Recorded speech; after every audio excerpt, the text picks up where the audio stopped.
From Tiber Septim to Martin Septim, from Parthenax to Pelagius, from Manimarco to Jaeger and far more. All are vastly interesting characters that I'd love to do a deep dive into.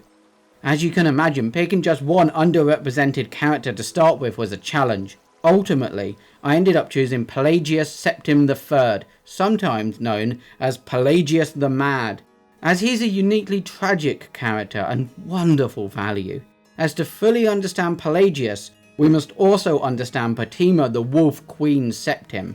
While Pelagius is often viewed as a joke within the world of Tamriel, his actual life story is far more tragic than most know. Pelagius wasn't born mad, his mind was twisted into insanity as the revenge taken by his own aunt, the Wolf Queen of Solitude. That's what we'll be covering within this video, the life of both Fatima and Pelagius Septim, as well as how Fatima's selfish grab for power led to the madness that plagued Pelagius even into his death. So, without any further ado, let us ado further.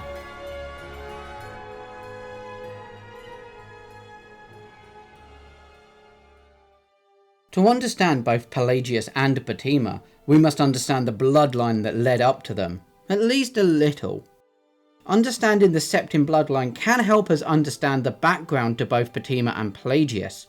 If these drier historical facts aren't for you, then that's cool, I get it. Just skip to the next chapter where you'll find all of the medieval fantasy political drama that you're after. The timestamp for that should be marked on the screen right now, within the time bar at the bottom of the video and in the video description. For all of you lore nerds who enjoy these historical facts, let's begin the fun. The Septim bloodline can be traced back to Talos himself, Tiber Septim. During the Second Era, Tiber Septim conquered the entirety of Tamriel, bringing about the Third Imperial Empire, sometimes known as the Septim Empire. This victory was marked by the beginning of the Third Era. During the 38th year of his rule, Tiber Septim would die and ascend to divinity, with his son Pelagius I taking the throne. Pelagius I was killed by assassins from the Dark Brotherhood on the 41st year of the Third Era, leaving the Ruby Throne to his first cousin, Kintura Septim I, who in turn left the throne to her son Uriel Septim I. Uriel I died on the 64th year of the Third Era, with his son Uriel Septim II becoming emperor. Uriel II left the throne to his son, Pelagius Septim II, who in turn left the throne to Antiochus Septim. After the passing of Antiochus, Kintura Septim II took control of the Ruby Throne in the 119th year of the Third Era. Kintura's ascension was not a peaceful one, as it started the War of the Red Diamond, with the Wolf Queen herself, Fatima Septim, trying to put her son, Uriel Septim III, on the Ruby Throne.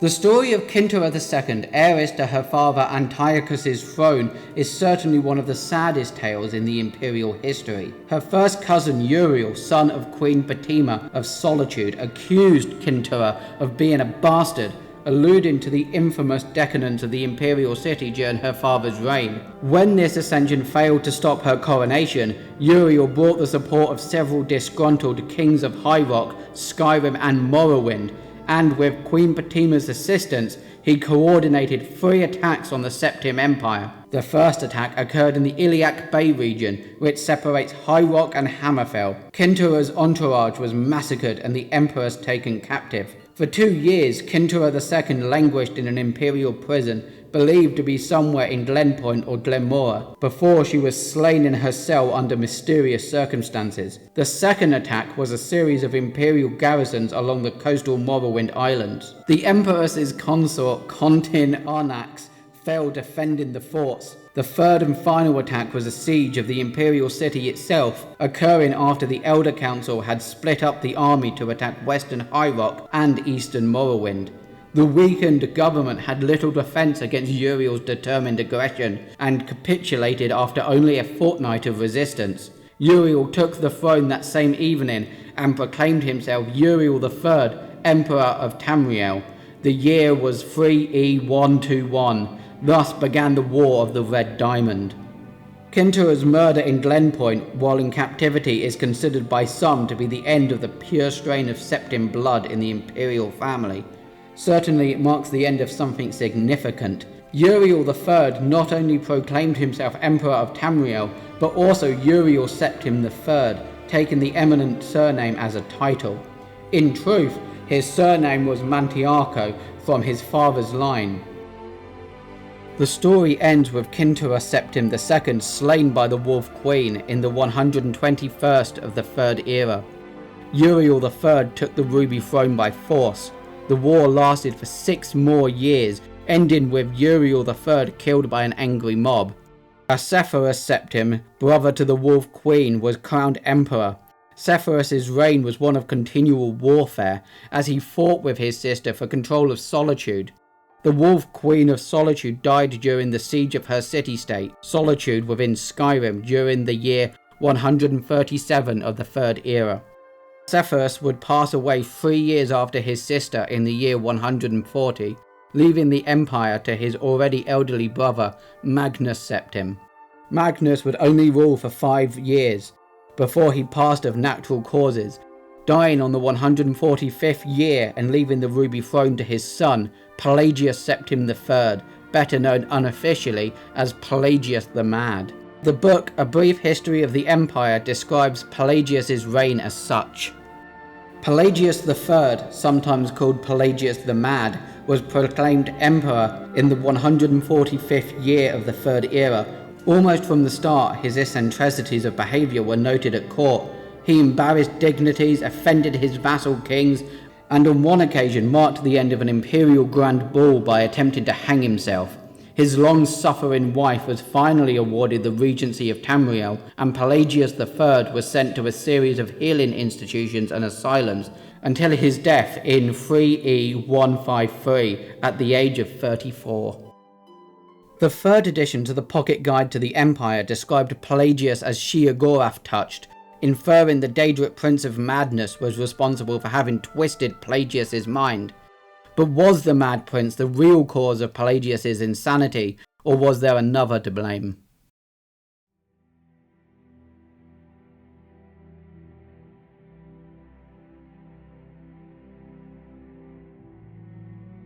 As with a lot of great stories, the story of Pelagius Septim, the Wolf Queen of Solitude, begins with a ring. The parents of the Wolf Queen, Pelagius Septim II and his lover Quintilla, fought and ultimately slay a demon werewolf within High Rock. As a mark of their victory, Pelagius II bound the soul of this werewolf to a soul gem and had the gem made into a ring that he presented to Quintilla as a wedding ring. The soul of the werewolf remained bound to this ring. At only 13 years old, Pelagius Septim was married off to Mantiarco, the 63-year-old king of Solitude. She moved away from her home in the imperial city to the harsh frozen lands of northern Skyrim to become the Queen of Solitude. During Pelagius' 29th year, she gave birth to her only son Uriel III. Pelagius secured her son's position as the King of Solitude by cheating the rightful Prince Bathorg of his inheritance as a king. The Wolf Queen planted forged evidence that showed Prince Bathorg was a product of an affair between the king's war chief and his first wife. 4 hours later, King Mantiarco entered the room to see his son. His queen smiled weakly as he gave her a kiss on the forehead. When she handed him the child, a tear ran down his face. Another one quickly followed, and then another. "My lord," she said fondly, "I know you're sentimental, but really..." "It's not only the child, though he is beautiful, with all the fair features of his mother." Mantiarco turned to his wife sadly, his aged features twisted in agony. "My dear wife, there is trouble at the palace. In truth, this birth is the only thing that keeps this day from being the darkest in my reign." "Oh, what is it? Something at the tournament?" Pelagius pulled herself up in bed. "Something with Bathorg?" "No, it isn't the tournament, but it does relate to Bathorg. I shouldn't worry you at a time like this. You need your rest." "Oh, my husband, tell me." "I wanted to surprise you with a gift after the birth of our child, so I had the old summer palace completely renovated. It's a beautiful place, or at least it was. I thought you might like it. Truth to tell, it was Lord Vocken's idea. It used to be Admonifer's favourite place. Bitterness crept into the king's voice. Now I've learned why. What have you learned? Asked Septima quietly. Admonifer deceived me there with my trusted war chief, Lord Phone. There were letters between them, the most perverse things you've ever read, and that's not the worst of it. No? The dates on the letters correspond with the time of Barthorg's birth. The boy I raised and loved as a son. Mantiarco's voice choked up with emotion. He was Phone's child, not mine. Oh, my darling, said Septima, almost feeling sorry for the old man. She wrapped her arms around his neck as he heaved his sobs down on her and their child. Henceforth, he said quietly, Barthorg is no longer my heir. He will be banished from the kingdom. This child you have borne me today will grow to rule Solitude. And perhaps more, said Septima. He is the Emperor's grandson as well. We will name him Mantiarco II. Oh, my darling, I would love that, said Septima, kissing the king's tear-streaked face. But may I suggest Uriel, after my grandfather, the Emperor, who brought us together in marriage? King Mantiarco smiled at his wife and nodded his head. There was a knock at the door. My liege, said Montfaucon. His Highness Prince Barthorg has finished the tournament and awaits you to present his award. He has successfully withstood attacks by 9 archers and the giant scorpion we brought in from Hammerfell. The crowd is roaring his name. They are calling him the man who cannot be hit. I will see him, said King Mantiarco sadly, and left the chamber. Oh, he can be hit all right, said Septima wearily, but it does take some doing. During the 99th year of the Third Era, at the time of her half-brother Antiochus's crowning as emperor, Septima was gifted a necklace by her mother Quintilla. This necklace bore a soul gem that had once been part of Quintilla's wedding ring, and it contained the soul of the demon werewolf. This necklace had been enchanted by Quintilla with a powerful charm spell. The Wolf Queen wasted no time in utilizing this magic, beginning a plan to blackmail her half-brother for the ruby throne. Dear brother, I spoke to my mother last night and she advised me very wisely. She said I should not battle with you in public for the good of our family and the empire. Therefore, she said, producing from the folds of her robe a piece of paper, I am offering you a choice. A choice? Said Antiochus, returning her smile. That does sound friendly. Abdicate your rights to the imperial throne voluntarily, and there is no need for me to show the council this, Septima said, handing her brother the letter. It is a letter with your seal on it, saying that you know your brother was not Pelagius Septim II, but the royal steward Fondereth. Now, before you deny writing the letter, you cannot deny the rumours, nor that the imperial council will believe that your father, the old fool, was quite capable of being cuckolded. Whether it's true or not, or whether the letter is a forgery or not, the scandal of it would ruin your chances of being the emperor. Antiochus's face had gone white with fury. Don't fret, brother, said Septima, taking back the letter from his shaking hands. I will see to it that you have a very comfortable life, and all the whores your heart, or any other organ, desires. As history tells us, Antiochus was made emperor, and that's because he was able to outwit his clever sister. Suddenly Antiochus laughed. He looked over at his spymaster and winked. I remember when you broke into my stash of Khajiiti erotica and blackmailed me.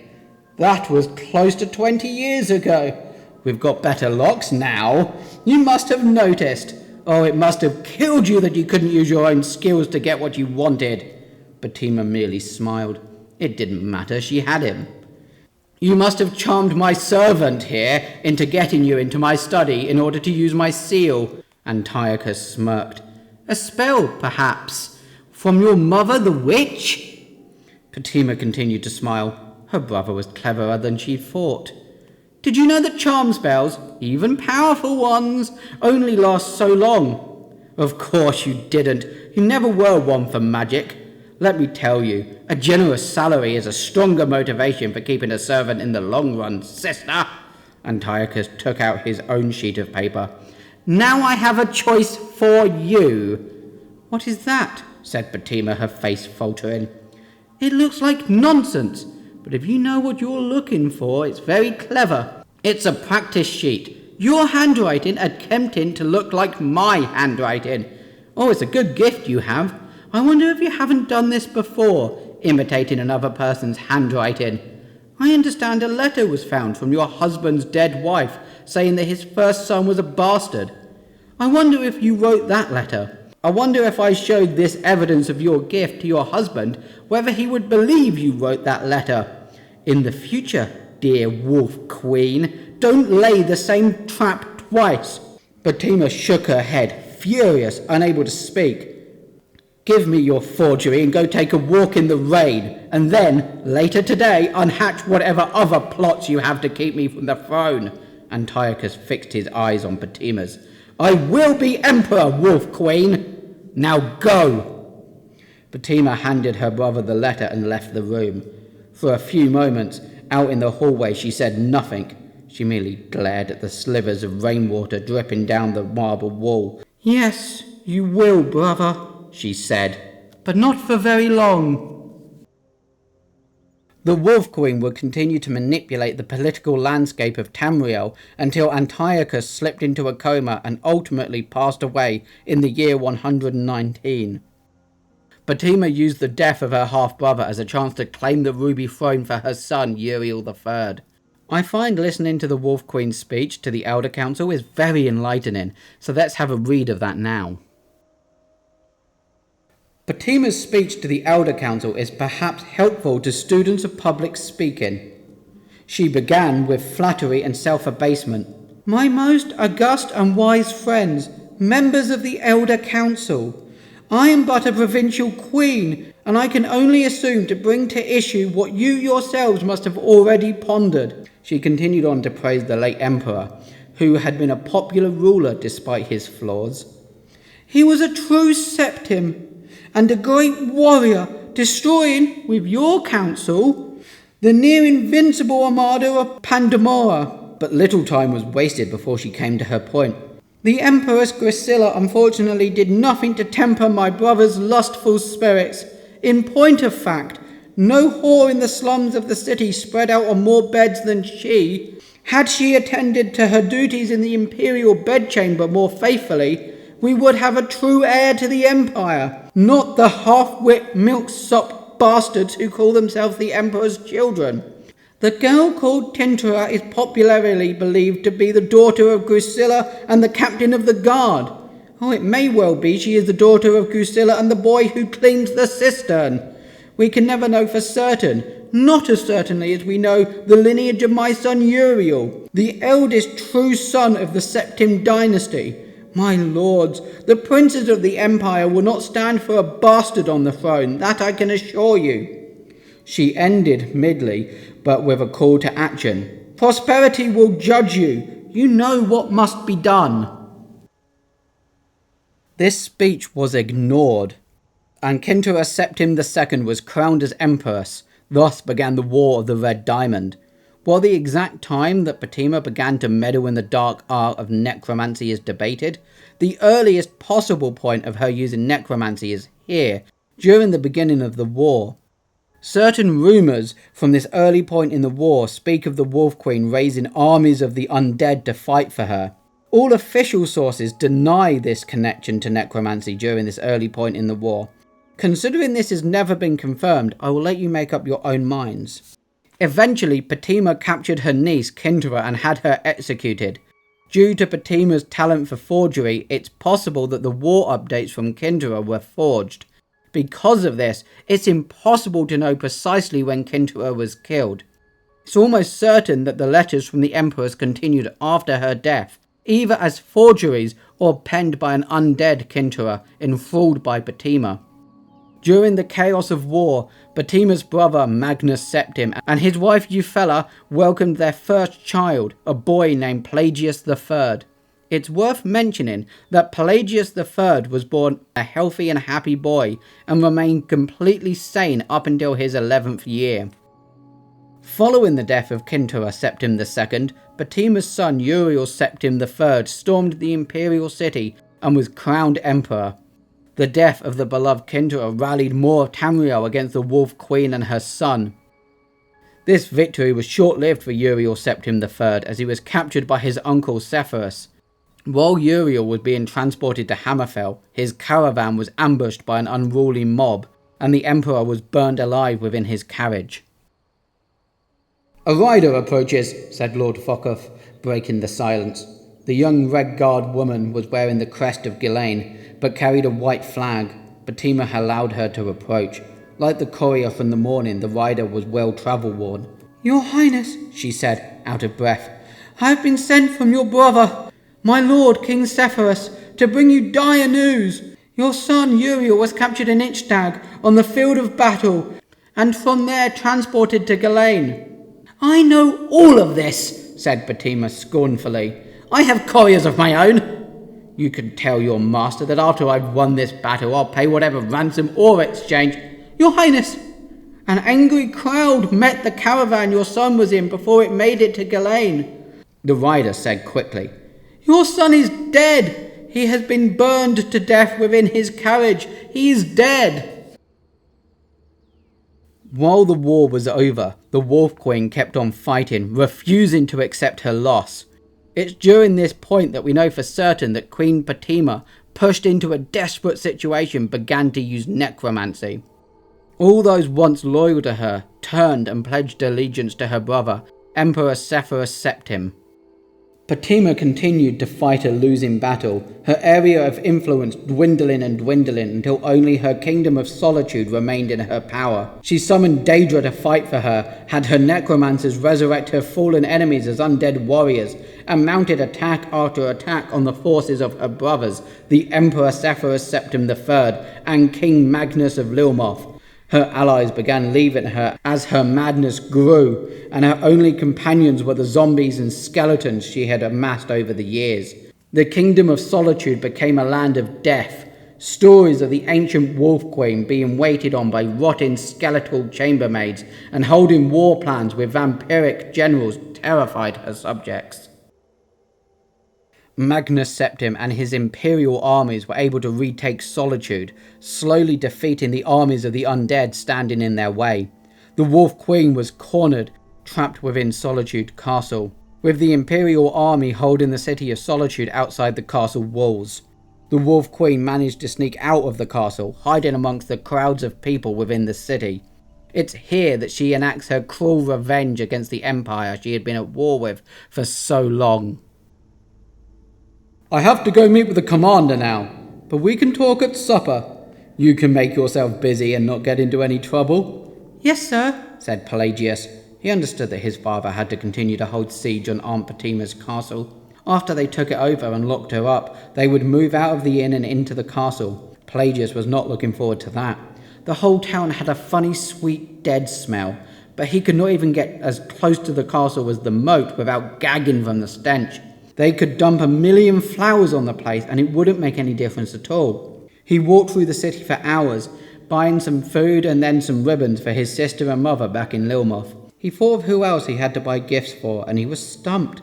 All of his cousins, the children of Uncle Sepphoris, Uncle Anticus and Aunt Batima, had died during the war. Some of them in battle and some of them during the famines because so many crops had been burned. Aunt Barkanki had died last year. There was only he, his mother, his sister, his father, and his uncle the Emperor left. And Aunt Batima, but she didn't really count. When he came upon the Mages Guild earlier that morning, he had decided not to go in. Those places always spooked him with their strange smoke and crystals and old books. This time it occurred to Pelagius that he might buy a gift for Uncle Sepphoris, a souvenir of Solitude's Mages Guild. An old woman was having trouble with the front door, so Pelagius opened it for her. "Thank you," she said. She was easily the oldest thing he had ever seen. Her face looked like an old rotted apple, framed with a wild whirl of bright white hair. He instinctively moved away from her gnarled talon as she started to pat him on the head, but there was a gem around her neck that immediately fascinated him. It was a single bright yellow jewel, but it almost looked like there was something trapped within. When the light hit it from the candles, it brought out the form of a four-legged beast, pacing. "It's a soul gem," she said, "infused with the spirit of a great demon werewolf. It was enchanted long ago with the power to charm people, but I've been thinking about giving it another spell, perhaps something from the school of alteration, like lock or shield." She paused and looked at the boy carefully with yellowed, rheumy eyes. "You look familiar to me, boy. What's your name?" "Pelagius," he said. Normally he would have said, "Prince Pelagius," but he was told not to draw attention to himself while in town. "I used to know someone named Pelagius," the old woman said, and slowly smiled. "Are you here alone, Pelagius?" My father is with the army storming the castle, but he'll be back when the walls have been breached." "Which I dare say won't take much longer," sighed the old woman. "Nothing, no matter how well built, tends to last. Are you buying something in the Mages Guild?" I wanted to buy a gift for my uncle," said Pelagius, "but I don't know if I have enough gold."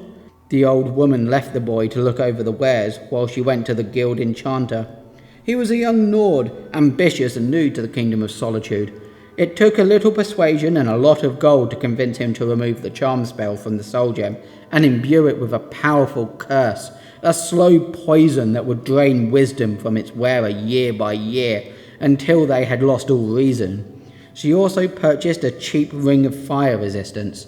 "For your kindness to an old woman, I've brought you these," she said, giving the boy the necklace and the ring. "You can give the ring to your uncle and tell him it has been enchanted with a levitation spell, so if he ever needs to leap from a high place, it will protect him. The soul gem is for you." Thank you," said the boy, "but this is too kind of you." "Kindness has nothing to do with it," she answered, quite honestly. "You see, I was in the Hall of Records at the Imperial Palace once or twice, and I read about you in the foretellings of the Elder Scrolls. You will be Emperor one day, my boy, the Emperor Pelagius Septim III, and with this soul gem to guide you, prosperity will always remember you and your deeds." With these words, the old woman disappeared down an alley behind the Mages Guild. Pelagius looked after her, but he did not think to search behind a heap of stones. If he had, he would have found a tunnel under the city into the very heart of... And if he had found his way there, he would have found past the shambling undead and the mouldering remains of a once grand palace, the bedroom of the Queen. In that bedroom he would find the Wolf Queen of Solitude in repose, listening to the sounds of her castle collapsing, and he would see a toothless grin growing on her face as she breathed her last. With this writing, we're able to finally understand the root cause of Pelagius's madness, a curse placed on the necklace he wore that slowly drove him into madness. The Wolf Queen got her wicked revenge by ruining the life of her own young nephew, driving him insane. While the Wolf Queen is without a doubt a cruel and evil woman who ruined the lives of numerous people both within and outside of her own family, I can't help but feel a little bad for her. She was married off to an old man while still a child, most likely forced into a sexual relationship with her new husband at only 14 years old, while she was also ripped away from her home and forced to live in a place where she knew no one, completely isolating her. If she was to survive within this new world, she had to adapt. She was the victim of the Septim family's power-hungry political scheming, and as she grew older, she learned how to manipulate the very same family to her own advantage. By the time of her death, she was a bitter, hateful woman, eager for revenge on her own family, the Septim Empire. She was so eager for this revenge that, like her father before her, she ruined the lives of the generation below her, stealing Pelagius's very sanity. Now that we understand the root cause of Pelagius' madness, let's look more at the life of Pelagius the Mad. As we've learned already, Pelagius was born a healthy boy and grew up strong and happy until his 11th year, when he was gifted a cursed necklace by his aunt, the Wolf Queen. It was after this that Emperor Sepphoris made Pelagius the new king of Solitude, replacing Patima. The first documented strangeness about Pelagius was his rapidly shifting weight. These were not a serious concern until the death of Emperor Sepphoris in the year 140. For the first 2 years of his reign, Pelagius was at the very least noted for the alarming shifts in weight. 4 months after taking the throne, a diplomat from Ebonheart called Pelagius a hale and hearty soul with a heart so big it widens the waist. 5 months after that, the visiting princess of Firsthold wrote to her brother that, "At the king's gripped my hand and it felt like I was being clutched by a skeleton. Pelagius is greatly emaciated indeed." Pelagius' elderly father, Magnus Septim I, took the ruby throne, but due to his age, the empire's eyes turned to his eldest son, Pelagius III, as he was the next in line for the ruby throne. This was when young Pelagius' mental state became more of a concerning issue for the future of the empire. Several more events were documented regarding Pelagius' strange behaviour, such as removing his clothes during a speech. Pelagius' father, Emperor Magnus, decided to marry his son to Cataria Raharim, a noble Dunmer.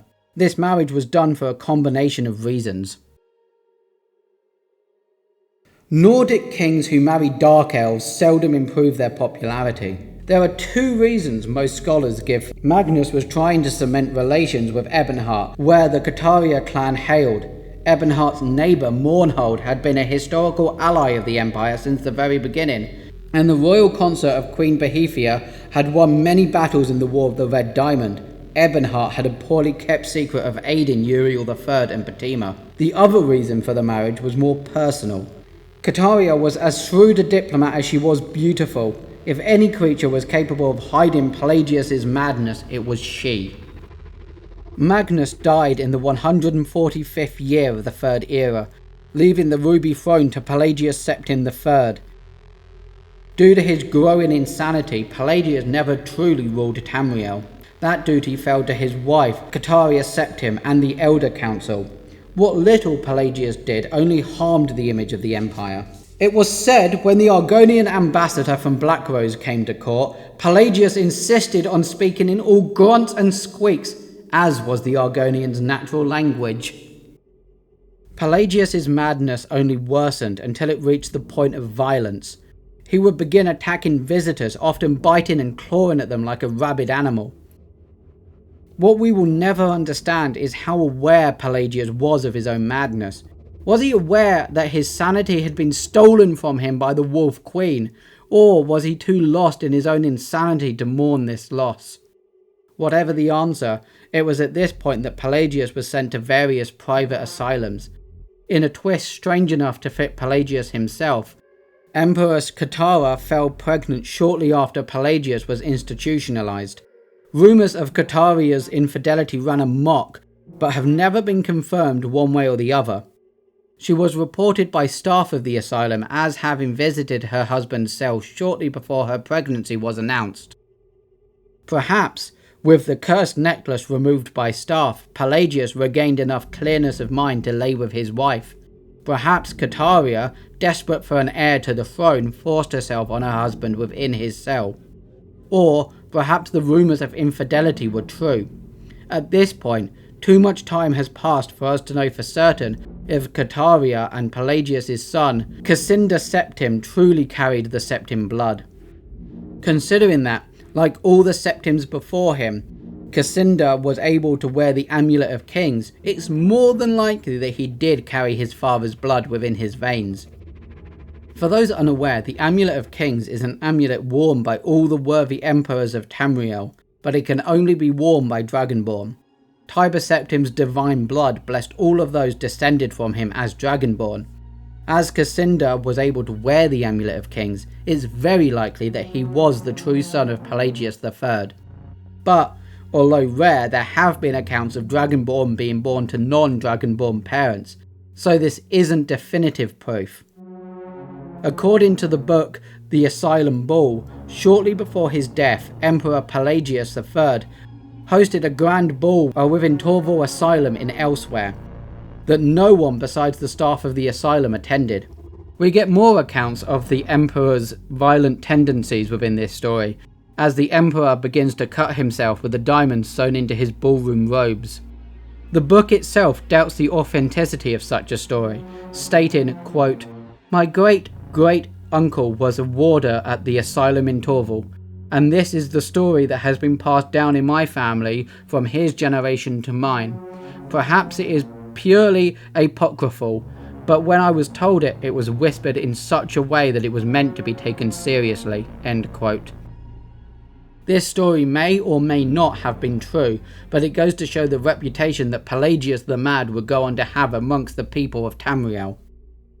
The Mad Emperor is remembered within the realm, with the 2nd of Sun's Dawn each year being celebrated as Mad Pelagius Day, a time of year when the people of Tamriel are encouraged to play pranks on each other and act as silly as possible in honour of Pelagius and his madness.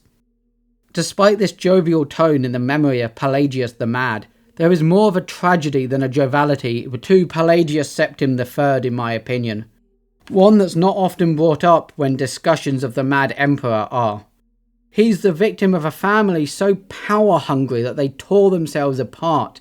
This selfish nature abused and twisted the Wolf Queen into a bitter woman, who in turn twisted and abused Pelagius, robbing him of his sanity. While Pelagius is remembered as a victim of madness, I think it's more accurate to say that he was a victim of the intense generational trauma that had been bred into the Septim's very nature by the time of Pelagius's birth. Pelagius's tragic life, cursed with madness by his own power-hungry aunt, ended in the 153rd year of the Third Era, at the age of only 34. Death would prove no escape from the insanity that plagued him, as his madness would follow him into the afterlife. During the quest The Mind of Madness in the Elder Scrolls V Skyrim, we're able to meet Pelagius for ourselves when we're teleported into the Mad Emperor's mind for a dinner party with Pelagius and Sheogorath. Since we don't get to talk to Pelagius ourselves, with us only able to overhear the conversation between Lord Sheogorath and the Mad Emperor, it's difficult to learn too much, but based on this dialogue, it seems like Pelagius is unaware that he's dead.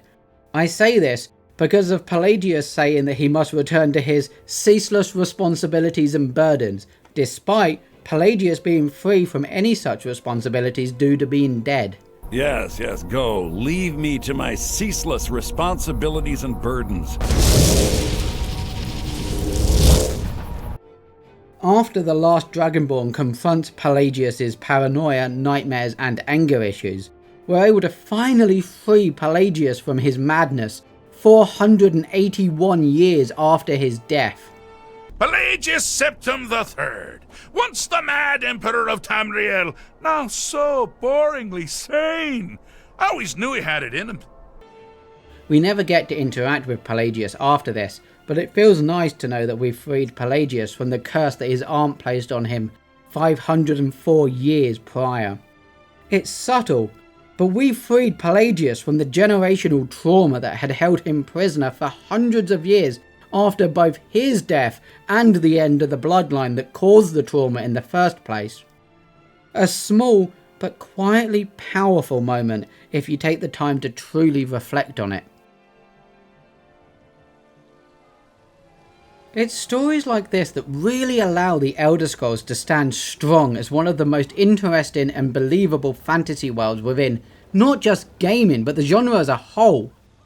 While we only get to interact with Pelagius at the very end of his tragic story, there is so much more buried within the past of this world, history we haven't been able to interact with. I love collecting the books within any Elder Scrolls games, and digging within them for the wonderful lore, connecting the history and making sense of this world. It's amazing that I'm able to act as a historical academic for a world that isn't even real, All of this, these stories, are the collective celebration of hundreds of people's creative passions over decades. The Elder Scrolls started in 1996 with Arena, with the lore and history of this world only having grown since then. With 4 massive mainline games, 8 spin-off games, 1 MMO with 8 massive expansions of its own, as well as 2 full novels. Each of these had at least a dozen people working on them, hundreds in terms of the larger projects. Every one of these people has added a little part of themselves to this world, and now it's so dense that it's a whole field of study in itself. I can't think of anything that sums up the best parts of humanity better than that. A whole fictional world brought to life due to the passions of hundreds of people over dozens of years. The Elder Scrolls to me is more than just a video game series. Every fictional world is really, because they transcend themselves and become an example of the best part of our species. Which is why I want to celebrate these fictional worlds with videos like this one. If you want more, then please do all of that YouTube stuff. Give a thumbs up to the video, leave a comment, and of course subscribe. I will have more videos coming, a minimum of 1 a month, but I'm aiming for more than that. So if you don't want to miss any, then please subscribe, and of course thank you for all of the support. Okay, so now it's time for the bit where I just talk at the end of the video, the off-script ramble. I don't know why I do this, it's just become, I started doing them and now I just do them. It's just a bit where I get to talk, where I just get to say shit, and I don't know, it's nice. I always have to edit them down because they're always like really long. I've really enjoyed making this video. I do. One of the things I really love about the Elder Scrolls is not just the writing in the games, but like the writing that extends past the games and makes the world larger than just the games themselves. And being able to dig into so much of that has been really fun.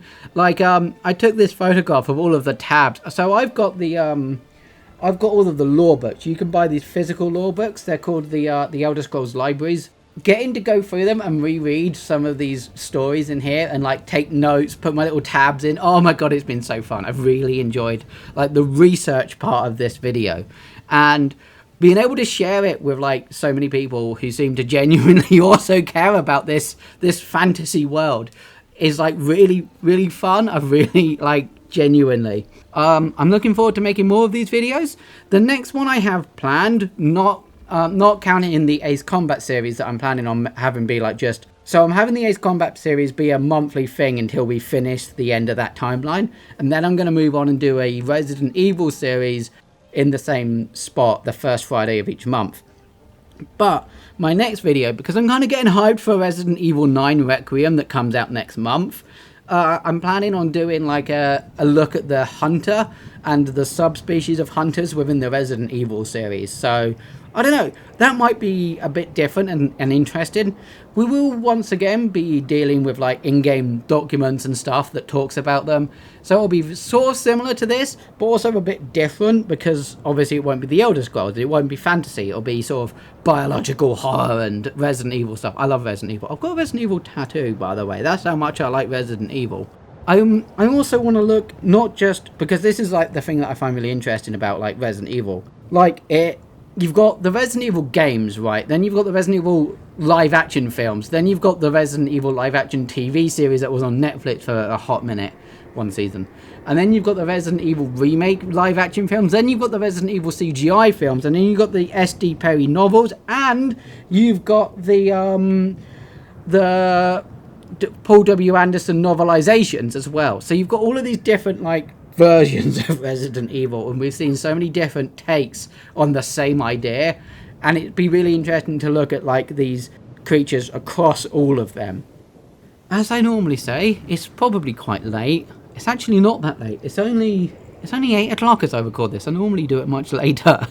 But I imagine that you're probably listening to this at like 1, 2 a.m. and you need your sleep. Come on, look after yourself, darling. That was the gayest shit. But yeah, you know, look after yourself. Go like this video, leave a comment. I'll probably respond to it. I tend to respond to most of the comments I get on my videos. Because I'm at that nice, comfortable, small size of like 1,000 subscribers where I can. I imagine if you've got like 1 million subscribers, how the fuck are you meant to reply to every comment. But like, I'm at that nice comfortable size where I can still reply to most comments, and I'm really enjoying it. So please leave a comment. I will genuinely reply. And subscribe for the next one. I will be doing more Elder Scrolls. This isn't the last Elder Scrolls one. Like, fuck that. No, I've got so... I want to do Manny Marco, and Jesus Christ, if it was a lot of research looking at Pelagius Septim III. Oh my god, Manny Marco. Ooh. We've got to get into the Dragon Break. We've got to get into ESO. We've got to get into Daggerfall. Oh my lord. So much to dig through with Manny Marco. And Oblivion, he's in that as well. And the way that he splits off into being a divine entity and still a physical person because of the Dragon Break. Oh, it's very interesting. I will do that video at some point. I'm just not sure when. But yes, thank you very much for watching.